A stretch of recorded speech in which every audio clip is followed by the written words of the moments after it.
Now these are the nations which Yahweh left to test Israel by them, even as many as had not known all the wars of Canaan, only that the generations of the children of Israel might know, to teach them war, at least those who knew nothing of it before: the 5 lords of the Philistines, all the Canaanites, the Sidonians, and the Hivites, who lived on Mount Lebanon, from Mount Baal Hermon to the entrance of Hamath.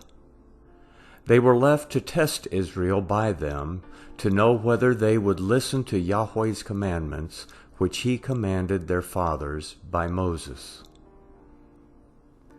The children of Israel lived among the Canaanites, the Hittites, the Amorites, the Perizzites, the Hivites, and the Jebusites.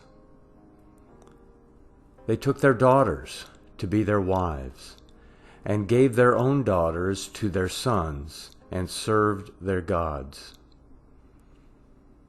The children of Israel did that which was evil in Yahweh's sight, and forgot Yahweh their God, and served the Baals and the Asheroth. Therefore Yahweh's anger burned against Israel, and he sold them into the hand of Cushan-Rishathaim, king of Mesopotamia. And the children of Israel served Cushan-Rishathaim 8 years. When the children of Israel cried to Yahweh, Yahweh raised up a Savior to the children of Israel, who saved them, even Othniel, the son of Kenaz, Caleb's younger brother. Yahweh's Spirit came on him, and he judged Israel, and he went out to war, and Yahweh delivered Cushan-Rishathaim, king of Mesopotamia, into his hand.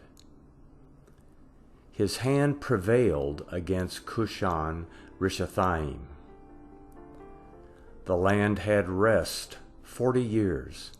Then Othniel, the son of Kenaz, died.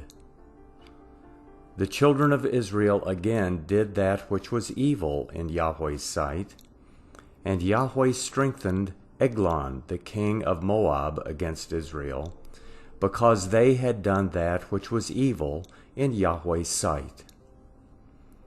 He gathered the children of Ammon and Amalek to himself, and he went and struck Israel, and they possessed the city of palm trees.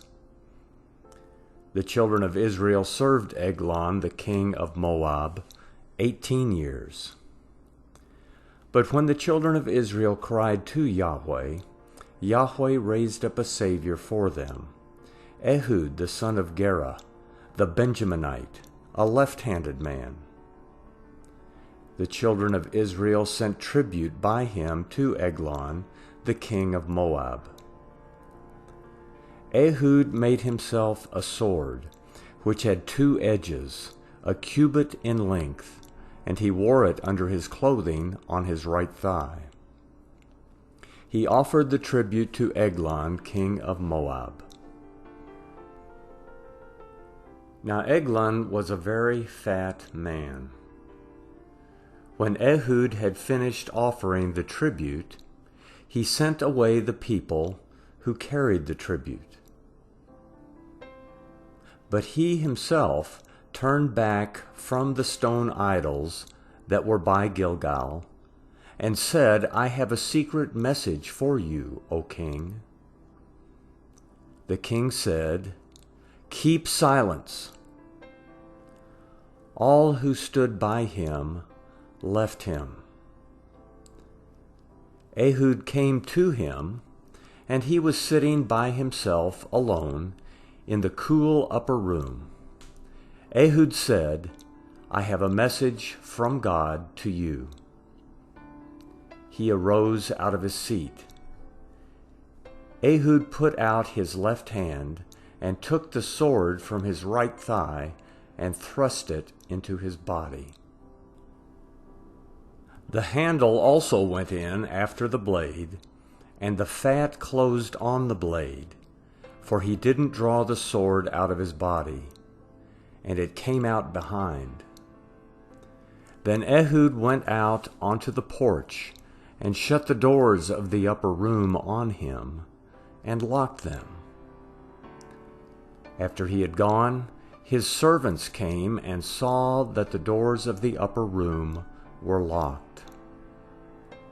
They said, "Surely he is covering his feet in the upper room."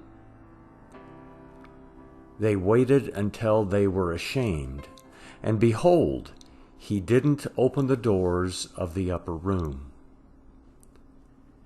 Therefore they took the key and opened them, and behold, their Lord had fallen down dead on the floor.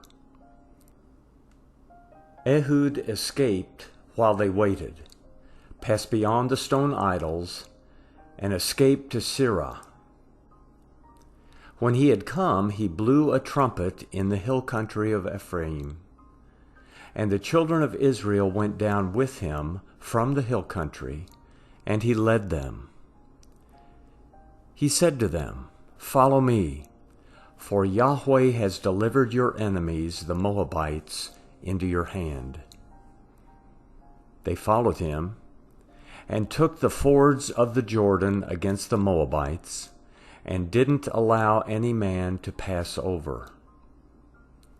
They struck at that time about 10,000 men of Moab, every strong man and every man of valor.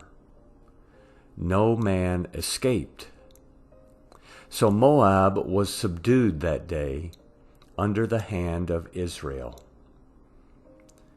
Then the land had rest 80 years. After him was Shamgar, the son of Anath, who struck 600 men of the Philistines with an ox goad. He also saved Israel.